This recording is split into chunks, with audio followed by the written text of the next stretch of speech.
Hello, I am Omar Mohammed, lead designer and producer of Go Save the Queen, and today I'll be taking you through our changes since the last update.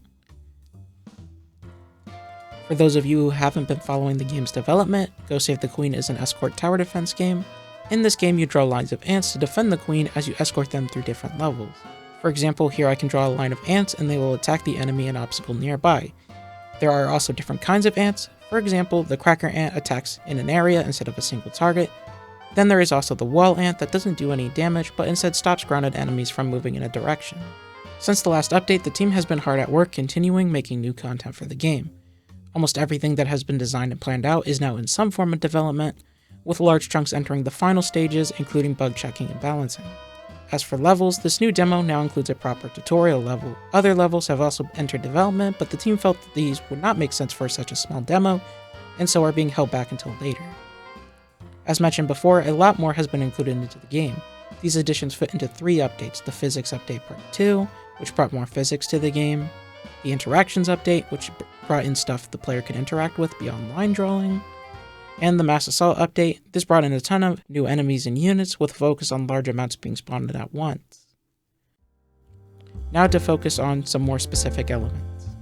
For our art style, we're going for a late 80s Garfield comic strip style. All of our assets are made in Photoshop and our animations are done in Toon Boom Studios. Since the last update, our lead artist has started working on animations and is trying to clean up the workflow a bit. At the moment, the queens are the main focus of animations, but other things such as this fountain have also received some love. To make these, she creates the animation, exports them as a GIF, uploads the GIF into an online sprite sheet renderer, and then puts them in Photoshop to add the required filters. She is trying to find a way to cut out the middleman and export them directly into Photoshop to quicken the workflow. She has also drawn new sprites including UI, Dragonfly, Suicide Fly, the Bumper Unit, Fleas, and the Lance Unit. Now onto the work done by our sound designers. So they have been hard at work making music and sound effects for the game. So far these have been absent from the demos we have shown, but that is now changing. Both music tracks and sound effects are now making their way into the game to finally bring in a new layer to the experience, and they are all hoping you look forward to hearing what they've made. Finally, an update on the programming side of this project brought to you by our lead programmer himself.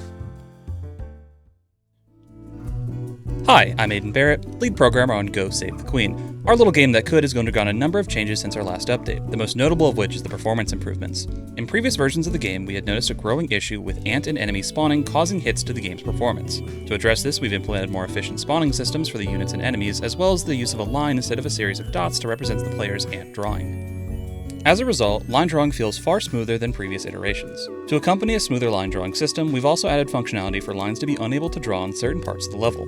This setup will force players to really think about where they should place their ants and stop oddities in the level. On top of this, we've also done some work on the Queen's pathing system. Queen paths are now also represented with a stylized line, allowing for a better visual experience. These paths can also diverge and curve, making the levels more interactable and easier to read. Finally, we have been implementing menu systems that will allow us to put together these levels into one proper product. That's all we've got for today. I'd like to thank you all for listening to this update, and we hope to see you defending some queens very soon.